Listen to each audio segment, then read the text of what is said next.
السلام علیکم ورحمۃ اللہ وبرکاتہ۔ معزز حاضرین، میں آپ سب کو دانیال حسن پروڈکشن پر خوش آمدید کہتا ہوں۔ آسان قرآن کہانیوں کا جو سلسلہ ہمارے چینل پر چل رہا ہے، اسی کو آگے بڑھاتے ہوئے آج کی اگلی کہانی، جس کا نام ہے انوکھے دیس کی سیر، تو ہم بڑھتے ہیں کہانی کی طرف۔ وہ دونوں چھوٹی چھوٹی تتلیاں تھیں، ان کے نام گلابو اور نیلو تھے۔ وہ صبح سے ایک اہم کام سر انجام دینے کے لیے اپنی ریاست گلستان سے نکلی ہوئی تھیں۔ اب شام ہو چکی تھی اور دونوں سہیلیاں بھی اٹھتے اٹھتے تھک چکی تھیں۔ اب انہیں کسی ایسی جگہ کی تلاش تھی جہاں وہ پناہ لے کر رات گزار سکیں۔ اچانک ان میں سے ایک بولی، گلابو، وہ دیکھو وہ رہا ایک غار۔ نیلو تتلی نے کہا، ہاں ادھر ہی چلتے ہیں، امید ہے ہمیں وہاں پناہ مل جائے گی۔ گلابو تتلی نے پر امید لہجے میں کہا۔ اب وہ دونوں غار کی طرف محو پرواز تھیں۔ جلدی وہ غار کے ایک گوشے میں بیٹھی باتیں کر رہی تھیں۔ کیا خیال ہے تمہارا؟ کیا ہمیں تریاک بوٹی مل پائے گی؟ نیلو نے کہا، آج تو سارے دن خواری کے باوجود نہیں ملی، دیکھو کل کیا بنتا ہے۔ گلابو نے اکتاہٹ بھرے لہجے میں کہا، اوہو، کیا تم ابھی سے تھک گئی ہو؟ نیلو نے منہ بنایا، تو کیا اور سارا دن فضول میں پھرنا ہوتا ہے؟ گلابو نے بیزاری سے کہا، نہیں نہیں، ایسے تو نہ کہو، یہ ہماری ملکہ کی زندگی کا معاملہ ہے، پتہ نہیں اب ان کا کیا حال ہوگا۔ نیلو فکر مندی سے بولی، ہاں یہ تو ہے، ملکہ کی حالت واقعی بہت نازک ہے، اور ڈاکٹر تتلیوں کے مطابق اگر ہمیں تریاک جڑی بوٹی نہ ملی تو پرسوں تک ملکہ کی موت واقع ہو جائے گی۔ گلابو نے افسردہ لہجے میں کہا، اللہ نہ کرے ایسا ہو، ہم انشاءاللہ کامیاب ہوں گی اور ہماری ملکہ بھی صحت یاب۔ نیلو کے الفاظ درمیان میں رہ گئے۔ عین اسی وقت بھاں بھاں بھاں کی زوردار آوازیں ان کی سماعت سے ٹکرائیں، اور ان آوازوں کے ساتھ ہی ان پہ حملہ ہو گیا۔ حملہ آور شہد کی مکھیاں تھیں۔ یہ غار انہی کی ملکیت تھا، اور گلابو نیلو اس بات سے لاعلم تھیں۔ شہد کی مکھیاں بہت پھرتیلی تھیں۔ انہوں نے آن کی آن میں دونوں تتلیوں کو گھیر کر ان پہ بندوقیں تان لی تھیں۔ ہاتھ اوپر، ان دونوں کو ایک کلخت آواز سنائی دی، تت تم کون ہو؟ نیلو نے کپ کپاتی آواز میں پوچھا۔ ہاں ہاں ہاں، ہم کون ہیں؟ پہلے تم بتاؤ کہ تم کون ہو اور ہمارے دیس میں کیا کر رہی ہو؟ وہی آواز سنائی دی۔ اب کی بار آواز قریب سے سنائی دی تھی۔ نیلو اور گلابو نے دیکھا، ان کے سامنے شاندار وردی میں ملبوس شہد کی موٹی تازی مکھی اڑ رہی تھی۔ ان کے چہرے پر طنزیہ مسکراہٹ تھی۔ تو یہ آپ کا دیس ہے؟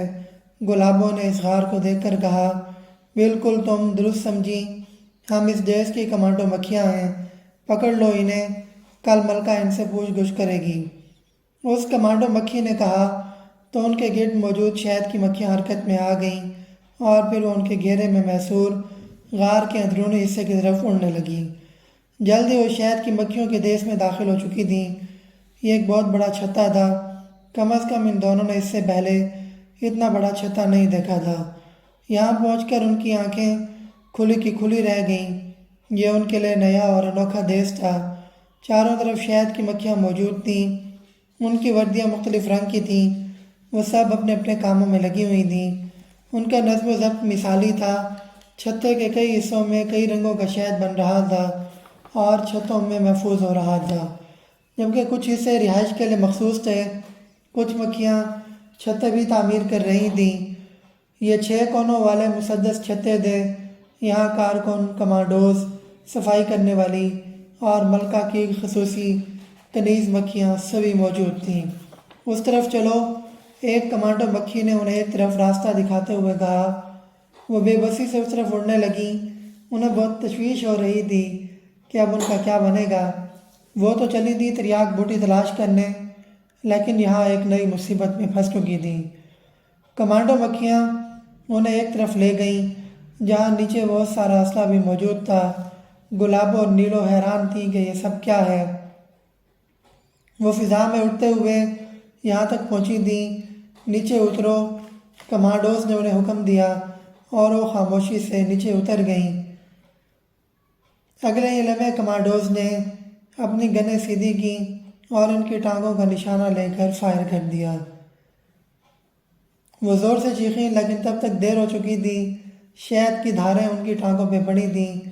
اب وہ اس چپچپے سے شہد میں اپنی ٹانگیں پھنسا کر بے بس ہو چکی تھیں۔ انہوں نے حرکت کرنے کی کوشش کی لیکن سب بے سود رہا کیونکہ شہد نے ان کی کمزور ٹانگوں کو جامد کر دیا تھا۔ اب وہ بے بس تھیں۔ یہ دیکھ کر کمانڈوز مکھیاں مسکرا اٹھیں اور واپس چلی گئیں۔ تم میرے دیس میں کیا کر رہی ہو؟ کیا تم جاسوس ہو؟ ملکہ مکھی انہیں غصے سے گھور رہی تھی۔ نہیں نہیں ملکہ عالیہ، ہم تو مسافر ہیں۔ نیلو نے نہایت انکساری سے جواب دیا، ہوں مسافر، مگر میری سلطنت کے قریب رک کر سرگوشیاں کرنے کی وجہ؟ پوری بات بتاؤ، ملکہ نے تحکمانہ لہجے میں کہا۔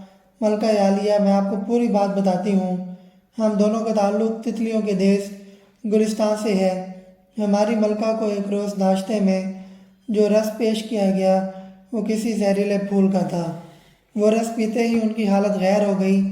ہماری ڈاکٹر تتلیوں نے ملکہ کا معائنہ کیا اور علاج کرنے لگیں لیکن ان کی حالت بہتر نہ ہو سکی۔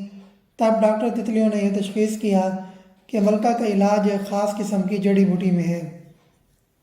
اگر ملکہ کو اس خاص تریاک بوٹی کا رس نہ پلایا گیا تو وہ مر جائیں گی۔ چنانچہ ہم سب تتلیاں مختلف علاقوں میں پھیل گئیں اور اس بوٹی کو تلاش کرنے لگیں۔ ہم دونوں سہیلیاں اس طرف آ نکلیں اور بوٹی تلاش کرنے لگیں۔ اب چونکہ شام ہو چکی تھی اس لیے ہم نے اس غار میں پناہ لینے کا فیصلہ کیا۔ ہمیں یہ معلوم نہیں تھا کہ یہ غار آپ کی سلطنت میں شامل ہے، ورنہ ہم یہاں پناہ نہ لیتی۔ گلاب و تتلی نے جلدی جلدی بولتے ہوئے ساری تفصیل سے آگاہ کیا۔ تمہارے لہجے سے لگ رہا ہے کہ تم سچ بول رہی ہو۔ ملکہ مکھی نے انہیں غور سے دیکھا۔ بالکل ملکہ عالیہ، ہم نے زندگی بھر میں کبھی جھوٹ بولا ہی نہیں، کیونکہ جھوٹ بولنا تو سخت گناہ کا کام ہے، گلابوں نے جواب دیا۔ شاباش، تمہاری بات سن کر اچھا لگا۔ اب میری کارکن مکھیاں تمہیں اس تریاک بوٹی تک لے جائیں گی۔ ملکہ نے کہا تو وہ دونوں اچھل پڑیں۔ او تو کیا آپ اس بوٹی سے واقف ہیں؟ نیلو نے حیرت سے کہا۔ جی ہاں، ہم شہد کی مکھیاں تمام پھولوں اور بوٹیوں سے واقف ہوتی ہیں۔ ملکہ مسکرائی۔ او آپ کس قدر رحم دل ہیں کہ آپ ہماری مدد کر رہی ہیں۔ نیلو نے ان کی تعریف کی۔ ایسی بات نہیں، ہمارا کام سب کی خدمت کرنا ہے اور ہمیں اس پہ فخر ہے۔ ہم آپ کی ملکہ کے لیے شفا بھی دیں گی۔ ملکہ عالیہ، ہم سمجھی نہیں کہ یہ شفا کیا ہے، برائے کرم سمجھا دیں۔ گلابوں نے الجھے ہوئے لہجے میں کہا۔ اچھا ٹھیک ہے تو سنو، ہم شہد کی مکھیاں شہد بناتی ہیں۔ یہ شہد ہر قسم کی بیماری کے لیے شفا ہے، اس لیے ہم اسے شفا کے نام سے یاد کرتی ہیں۔ ہمیں شہد بنانے کی تعلیم اللہ تعالیٰ نے دی ہے۔ اللہ تعالیٰ نے قرآن پاک میں ایک مکمل صورت کا نام ہی ہمارے نام پہ نحل رکھا ہے۔ نحل کا معنی شہد کی مکھی ہے۔ کیا تمہیں معلوم ہے کہ ایک بار ہماری برادری کی ایک مکھی نے آپ صلی اللہ علیہ وسلم سے بھی ملاقات کی تھی؟ ملکہ نے کہا تو گلابوں اور نیلو اچھل پڑیں۔ او ہمیں معلوم نہیں تھی یہ بات، یہ تو بہت بڑی خوش قسمتی ہے۔ آپ بتائیں کہ اس ملاقات میں کیا کیا باتیں ہوئیں؟ گلابوں نے بےتابی سے پوچھا۔ ملکہ مکھی کے چہرے پر بھی عقیدت و محبت کے تاثرات عیاں تھے۔ وہ بولی، آپ صلی اللہ علیہ وسلم سفر جہاد میں جا رہے تھے کہ آپ صلی اللہ علیہ وسلم کا گزر ہمارے ٹھکانے پر ہوا۔ ہماری ایک مکھی آپ صلی اللہ علیہ وسلم کی زیارت کے لیے پہنچی تو آپ صلی اللہ علیہ وسلم نے اسے پوچھا کہ تم شہد کیسے بناتی ہو؟ اس نے بسط احترام عرض کی کہ یا رسول اللہ صلی اللہ علیہ وسلم، ہم جب پھولوں کا رس چوستی ہیں تو ہمیں حکم ہے کہ ہم درود پاک کا ورد کرتی رہیں۔ اس درود کی برکت سے وہ رس میٹھا ہو کر شہد بنتا جاتا ہے۔ اس کے بعد اس مکھی نے آپ صلی اللہ علیہ وسلم کی خدمت میں عرض کی کہ آپ ہمارے چھتے سے شہد اتروا کر اپنے لشکر کو دیجیے، یہ ہماری طرف سے ضیافت ہوگی۔ لہٰذا آپ صلی اللہ علیہ وسلم نے حضرت علی کو بھیج کر وہ شہد اتروا لیا۔ آپ صلی اللہ علیہ وسلم نے شہد کو تمام امراض کے لیے شفا قرار دیا ہے، اس لیے ہم اسے شفا کہتی ہیں۔ ملکہ بولتی چلی گئی، سبحان اللہ، بہت ہی دل گداز واقعہ ہے، ہم یہ شہد اپنی ملکہ کے لیے بھی لے جائیں گی۔ نیلو نے عقیدت بھرے لہجے میں کہا۔ جی ہاں، بالکل خوشی سے، ملکہ مسکرا کر بولی۔ اس کے بعد انہوں نے کارکن مکھیوں کی مدد سے تریاک بوٹی تلاش کی اور اسے لے کر واپس روانہ ہو گئیں۔ ان کے ساتھ چھ شہد کی مکھیاں بھی تھیں جو شہد لیے ساتھ ساتھ اڑ رہی تھیں۔ گلاب اور نیلو بہت خوش تھیں کیونکہ وہ ملکہ کو بچانے میں کامیاب ہو گئی تھیں۔ وہ تیزی سے اڑتی ہوئی اپنی ریاست کے قریب ہوتی جا رہی تھیں جہاں بہت ساری خوشیاں ان کی منتظر تھیں۔ آخر انہوں نے اپنی سہیلیوں کو اس انوکھے دیس کی کہانی بھی تو سنانی تھی۔ تو پیارے بچوں، آج کی کہانی مکمل ہوئی۔ آپ کو کہانی کیسے لگی کمنٹ باکس میں اپنی رائے سے ضرور آگاہ کیجیے گا۔ اگلی کہانی تک کے لیے اجازت دیجیے، تب تک کے لیے اللہ حافظ۔